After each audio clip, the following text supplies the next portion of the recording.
একতাই পরম বোন।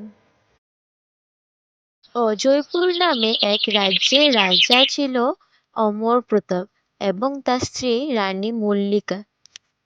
তাদের দুই পুত্র ইন্দ্রজিৎ এবং দেবজিৎ। দুই ভাইয়ের ভিতরে খুব মিল। তোমরা এসেছো, তোমাদের সাথে কথা আছে, তোমরা বিকালের সভায় এসো। আচ্ছা ঠিক আছে পিতা। হ্যাঁ পিতা, আমরা বিকালে নিশ্চয়ই সভাতে আসবো। এইদিকে ইন্দ্রজিতের স্ত্রীকে খবরাখবর দিতে চলে আসলো ইন্দ্রজিতের স্ত্রীর প্রিয় দাসী কমলা।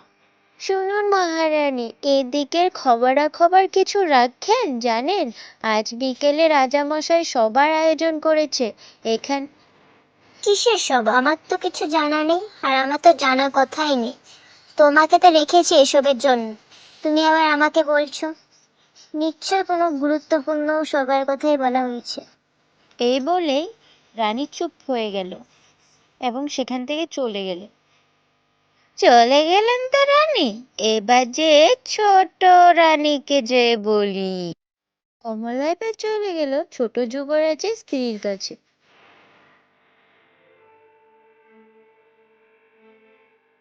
কমলা গিয়ে বলতে লাগলো যে, মহারানী, আপনি কি জানেন কি হয়েছে?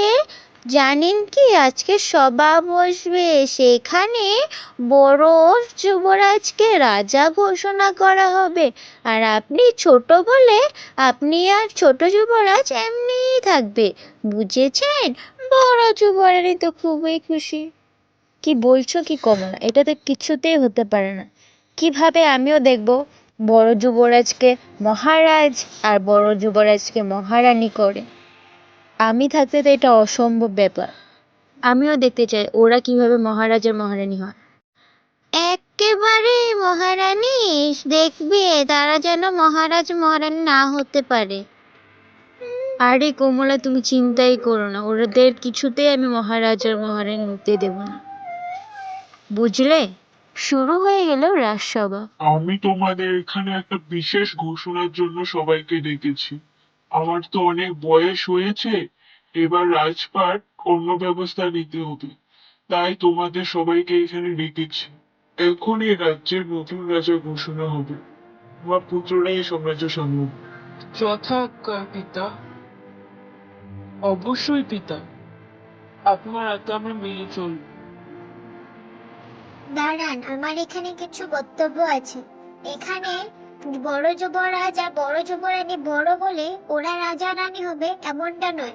আমি আর আমার স্বামী দুজনেই এই রাজ্যের জন্য অনেক করেছি।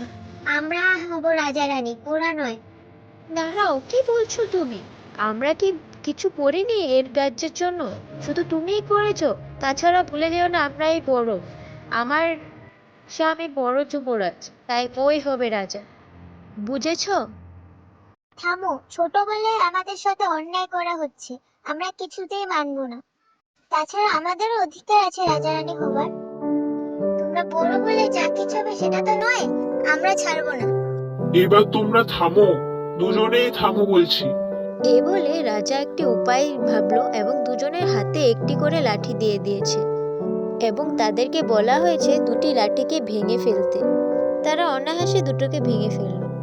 এটা তো খুবই সহজ ছিল, এতে আবার কি? হ্যাঁ, এটা খুবই সহজ ছিল। এবার রাজা তাদেরকে অনেকগুলো কাঠি একসাথে দিল। এবার বলল ওদের ভাঙতে, কিন্তু তারা সেটা কিছুতেই ভাঙতে পারেনি। এবার বুঝতে পারলে? তাদেরকে রাজা এটি বোঝাতে চেয়েছে যে একতা জোর কতটা। হ্যাঁ, আমি আমার ভুলটা আমি বুঝতে পারলাম। আমাকে ক্ষমা করে দিও সবাই।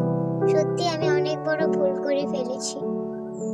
তাই বলে একতাই পরম বল।